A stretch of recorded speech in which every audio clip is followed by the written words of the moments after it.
5090 Double D, 16 billion pieces of passwords got leaked, and Steam, their overlay getting great, and they're showing off to AMD and Nvidia. Let's get into the hot news, everybody. I'm your Brett host. We're gonna be going over the hottest tech news I can find on the internet while you enjoy your breakfast this Friday, June 20th, 2025. Couple things to talk about before we get into the hot news. Number one, today is the day of the drawings for the PC giveaways that we have going on over on our Twitch channels, twitch.tv/UFD Tech, 5090 PC giveaway drawing happening there, twitch.tv/UFD Music, 9070 XT PC giveaway going on over in that side. So be sure to tune in.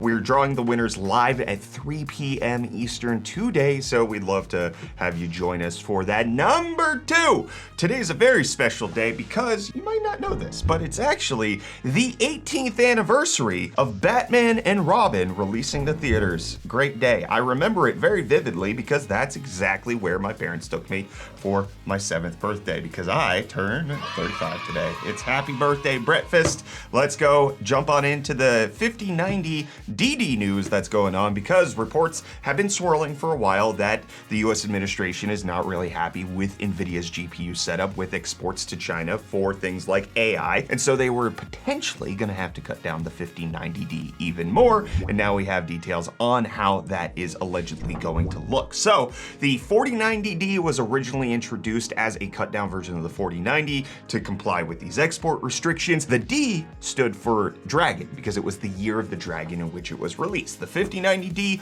also launched in that same year, so it made some sense. And that really didn't have much cut down. It was just slightly slower. But now the 5090 Double D is allegedly going to have the exact same gaming performance because it's going to have the exact same CUDA cores, potentially even the same clock speed as the 5090D. But it's going to be dropping its memory amount down from 32 gigabytes to 24. So it's losing 8 gigabytes of VRAM, which for some games that might be a big deal, but I think for a lot of gamers, probably sticking with 24 is more than enough. But additionally, it's not just the memory amount that's reducing, it's also the memory speed going down to 1,344 gigabytes per second, or a 25% cut from the current 5090D and regular RTX 5090. So this kind of puts it somewhere above what we're expecting the RTX 5080 Ti or Super to be, that rumored GPU that's supposed to have 24 gigs of VRAM. That might have a little bit more CUDA cores than the 10,500 that the 5080 has. Definitely won't be up to the 5090 standard, but that VRAM amount kind of being in the same ballpark is what we're expecting the 5080 Super to look like. So that's happening, likely to just go on in markets where the US does not want to send the best AI chips out there. Potentially could lead to more things like people soldering more RAM on the 5090 later on, like they're doing with the 4090. It could create a whole thing. But you know what else is a whole thing? Trying to access your computer from afar. But thankfully it doesn't have to be with things like today's video sponsor. Guys, it's 2025. Remote desktop stuff ain't just for IT nerds anymore. It's for regular nerds like you guys too. Today's sponsor, AnyDesk, is making sure that the benefits of remote viewing are available to anyone who might want it. Now, all of this is to say that AnyDesk is still perfect for people in the IT field and large-scale business operations, but they've also made it wonderful for small scale and even personal uses too. For me, being a content creator, I see all the benefits of being able to access my main PC from anywhere. Say I'm at home working on something, or even worse, in a different country, and I realize I forgot to upload a file. Normally, that'd be a pretty big inconvenience, but with AnyDesk, I can simply remote in and upload my files from the machine they're stored on. Even better yet, AnyDesk allows for audio pass-through, so I can do full-on video editing sessions remotely, even from a junky old laptop that would turn to dust if I tried to launch Premiere itself on the dang machine. And all of this is possible thanks to AnyDesk's lightning fast connection, giving you the freedom to work in ways that work for you while also being lightweight and privacy driven. As I mentioned earlier, AnyDesk is great for personal use, actually being free to use in that way. Then for business applications, your plans are scalable and custom to ensure you're meeting your exact business needs. Also, don't worry about how modern your platforms are either, because AnyDesk is compatible with the big boys in the industry like Windows, Mac, and yes, even Linux. But also mobile OSs and long forgotten systems, Windows XP are included uploaded to. View your PC differently and remotely by checking out AnyDesk today via the link in the description below. Big thanks to AnyDesk for sponsoring. Well, I know that I could potentially use my MX Master 4 with AnyDesk if I happen to get one, because that is getting its first picture leaks thanks to photos that had to be submitted to the Intellectual Property Office over in Europe, and we get to see that it looks, at least to me, somebody who does not stare at the MX Master 3 all day long, like the exact same thing. It looks nearly identical to me in terms of what this mouse looks like, but allegedly the update is supposed to be coming soon. For all you big MX Master heads, let me know what the major differences are that you're so excited to get. We just picked Caitlin up the MX Master 3 for the South African office. She has one at home, but she needed one at work, so we picked up one for her. And now I find out that the 4 is incoming, but it'd probably take a little bit longer to get to South Africa than it will here in the States. But you know what's not taking long for Klarna to do? Just get outside their wheelhouse. We've talked about them before recently because their CEO was found to be using an AI to deliver their most recent earnings report. And by found, they publicly announced it. They want you to think that they're very AI forward. They used the representation of the CEO to announce that they nearly lost $100 million in the most recent quarter. So, you know, getting rid of his responsibility to the shareholders, offloading that to generative AI, and now they're offloading what they're supposed to be doing at all because they're launching a mobile phone plan. Klarna, the company that's known for their buy now, pay later consumer debt situation, is launching an MVNO, allegedly giving you unlimited data for $40 a month, piggybacking off of the AT&T network. This is how things like Mint Mobile work, or Visible, or those various other carriers out there that aren't the primary big three in the States, which are AT&T, Verizon, and T-Mobile. Everything else kind of piggybacks off of their networks. I think there's a fourth one that's like regional, like US Cellular or something like that. I might be mistaken, but regardless, the reason this is happening is because they're utilizing a service known as gigs, which is supposed to make it easy for companies to launch their own mobile phone plan. So that's potentially why they're doing it. They're losing a lot of money. You need to boost that revenue, so you have a service that gives you a thing that you're not known for to do it. Are you going to be able to buy now, pay later your monthly phone plan where it's supposed to be $40 a month, but instead you're breaking it up into 4 equal payments across 2 weeks, but you're doing that every single month? I don't know what that means. I'm not going to speculate on that anymore, but how does UFD Mobile sound? Might want to take a look into it. And you might want to take a look into securing your passwords all across the internet, because a massive security breach happened to be found by a company called Cyber News reporting on this. 16 billion credentials that are being leaked that are not really previously reported. There was only one data set of 184 million that was previously reported by Wired. Otherwise, nearly all of this 16 billion is brand new. Number 2, it's from plenty of major sources out there, whether that's Apple, Facebook, Google, GitHub, Telegram, and plenty of other places. There's 30 different data sets that are being found in this new leak. And cybersecurity researchers are saying that this is not just a leak, it's a blueprint for mass exploitation. With over 16 billion login records exposed, cybercriminals now have unprecedented access to personal credentials that can be used for account takeover, identity theft, and highly targeted phishing, especially because of the structure of these data sets. They happen to be in a very clear setup of URL, username, and password, which makes it seem like this is a conglomeration of people who are already data brokers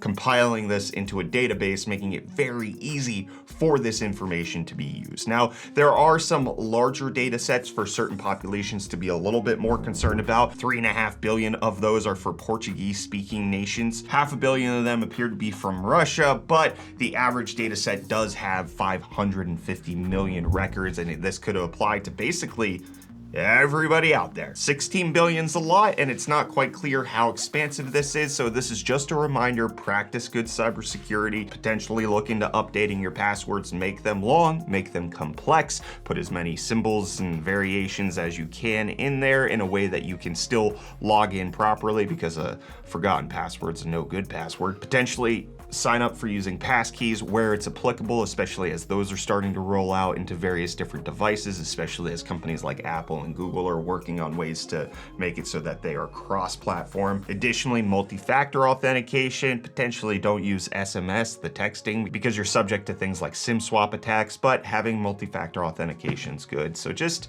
be wary, be aware. Try to make sure you're locked down properly as you're investigating your accounts in the next couple of days, because there's a lot going out there. And let's see if Reese has got a lot of deals for you. I want to see what does he got a birthday special for Yins? Yo, welcome back to UFD Deals, bringing the hottest tech deals on the internet. Pardon our dust while we're setting up here, but hey, here's the deals for you guys. Starting us off today, we have this UNZ B68 65% wireless hot swappable gasket mount mechanical keyboard, which you can pick up for only $44.94, making it $44.95 off. But then next up, we have a huge discount on the Samsung Odyssey OLED G6, which is a 27-inch 1440p 240Hz OLED gaming monitor, which you can grab for only $399.99 with the educational discount, making it $350 off. And then lastly, we have the Apple M4 Mac Mini. This gorgeous little thing has 16 gigs of RAM and 256 gigs of storage at the base model for only $469, making it $130 off. And hey, with that, the deals are done. You can find these and more linked in the video description down below. Until next time, I'm gonna hand you off back to the birthday boy, because he probably won't tell you guys that, but go wish Brett a happy birthday. Well, Reese, turns out if you got an RX 7000 series GPU and you want to run FSR 4, you're not getting a great deal. Turns out that it's not very good right now, which might be one of the reasons why AMD chose not to release it. So, some intrepid Redditor was able to get FSR 4 working on their 7900 XTX, and they compared it to FSR 3.1 in a variety of games. Cyberpunk 2077, they saw a significant improvement in image quality, but the FPS dropped from 85 average to 56, so going under a 60 FPS average on the FSR quality preset. And then Oblivion Remastered additionally also saw something like 20 to 30% performance loss, and visual quality was increased. Now, this could potentially be one of the reasons why AMD chose not to release it, because it's just not working properly on 7000 series GPUs, or there's something in the 9000 series GPUs that helps it to accelerate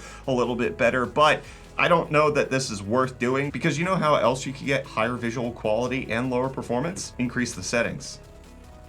Increase the resolution. You could do both. And that would also drop your frame rate and increase. You don't have to use this FSR stuff. You could just do the regular thing that we used to do before all of these software enhancements. Although I technically guess that increasing the detail in the game is a software enhancement, but regardless. Speaking of bashing FSR 4, that's exactly what Steam's doing, kind of in a roundabout way, if you want to look at it in such perspective. But Steam, in their latest beta update, completely overhauling their monitor overlay tool, which allows you to see all of your performance metrics in a nice, clear thing at the top of your game. It'll now have both FPS detail as well as CPU, GPU, and RAM utilization. You can get an FPS graph in there. As you can see, it looks to be pretty robust. This probably will be a one-stop shop solution for those of you who choose to look at numbers instead of playing your video games. You now have a great number simulator baked into one of the biggest gaming platforms that's out there. But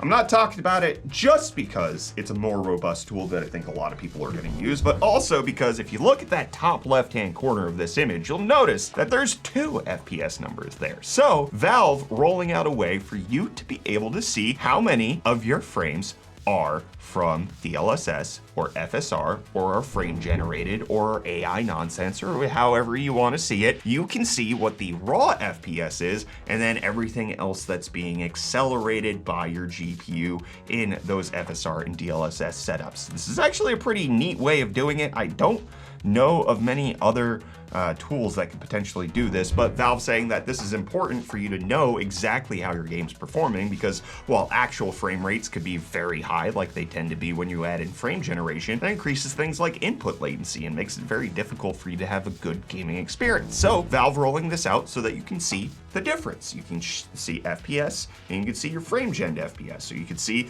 that, yeah, Nvidia is kind of making up half their performance here. 212 frame gen, 106 non-frame gen. That's a straight double right there. But that's not the only update Valve has going out. They also have some accessibility features that are being launched in this latest Steam beta update. You can get various different things like adjusting UI size, high contrast mode, as well as reduce motion settings on select animations. This is just part of the rollout that Steam and Valve have been having for accessibility. They have new accessibility tags going into video games so that you can see what game options are there in case you need to adapt your gameplay a little bit for your setting or your environment. I just love to see this. Additionally, I don't have the article up here, but one of the big things in the Steam beta for Linux is that they're turning Proton on by default, which is how you get the compatibility with Linux for playing Steam games. That was not turned on by default in Linux before, but now allegedly will be in the latest beta update. And I allegedly am moving to South Africa. I happen to be back in the United States right now. Let's see what you guys had to say in my most recent episode of Hot News that I did in South Africa. We got Unseen Rouge saying, I think AMD going back to high-end desktop is mostly a move towards AI small devs. Mainstream CPUs have very limited number of PCI Express lanes. Some of us really need the multi-GPU setup. Yeah,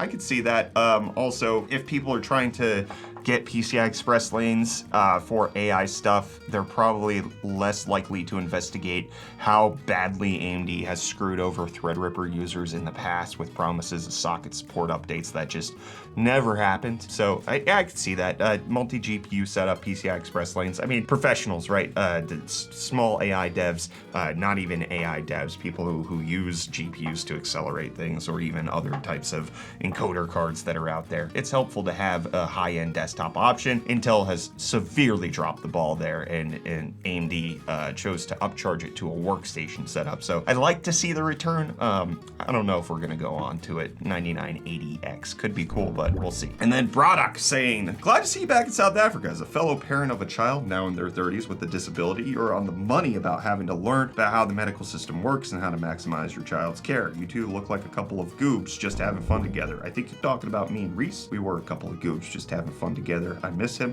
I will be back shortly to see him and never leave him again.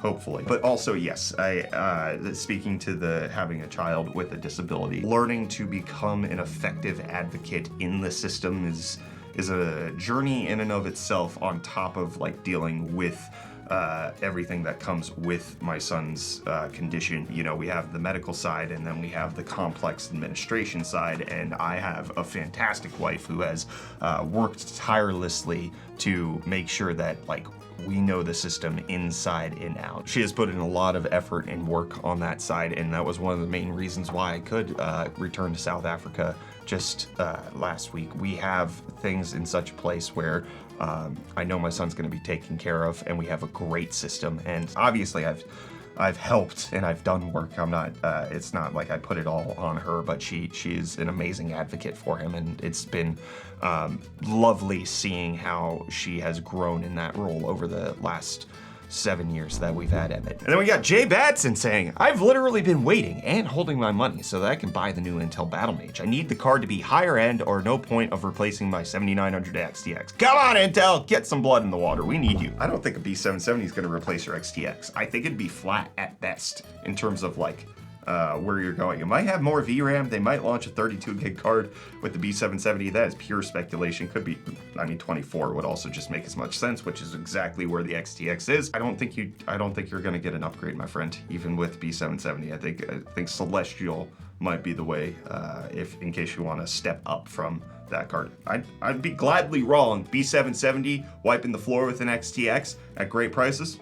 I'd love to see that. We'll see. And then we got, for all the hopes of a B770, part of me is holding out for a B380. Was the A380 good for gaming? Not really, but in my cheapo Meteor box, it has been surprisingly competent. You know, I haven't heard any rumors of the B380. I'll keep an eye out for that from now on, but typically those lower end cards tend to get like surprise launched rather than having a whole lot of hype and behind the scenes information about them.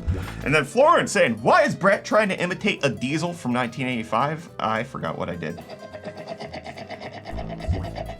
Oh, I don't like that. I forgot I did that. And then Little Nicky Scarfo saying, I'm enjoying the Brett Reese dynamic on set. I like it as well. I like really filming Hot News with Reese. Have to wait a little bit to get that back, but I appreciate everybody who's enjoyed it with me. And Osbert saying, Reese staying woofy AF as always. I don't know what that means. I don't get it. And we got Matt saying, it's awesome to see you back to South Africa. If you're thinking of hiring local, let me send in my CV. Not speaking to you specifically, but yes, we are looking to expand the South African operation, bring people onto the team. We mostly need people who are competent in reviewing and writing and benchmarking. That's kind of where we're going to expand operations in South Africa. We already have plenty of team members down there, so we are looking to expand. We're going to take it slowly, but yeah, It's the opportunity is potential. And then Tasty Fan Pop asks, can we make a backdrop just like the one at the US office or something similar? I really missed the studio set. Yeah, that's the plan. I mean, while I was in South Africa, we were just filming in my living room. That's all that was happening. And then when I couldn't use my living room because my family was around, I was filming outside. We also rented an office, a South African office that we'll be moving into eventually. All of this is like, there's so many working parts to getting this operation situated. We're moving US offices as well. There's been relocation that happened while I was over there for the US team, and then the South African team is now gonna have some changes and shakeups as well. None of it's official, but yeah, we should have a nice studio set where I'm not recording on a lav mic. We have like a nice proper shotgun microphone recording everything, having everything like controlled, good lighting. That's the plan. That's the hope. Got to move across the entire world first.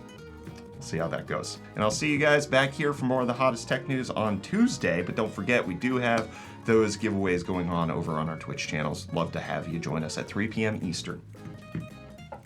And if you miss them, we'll have another giveaway going on after that. We don't stop those.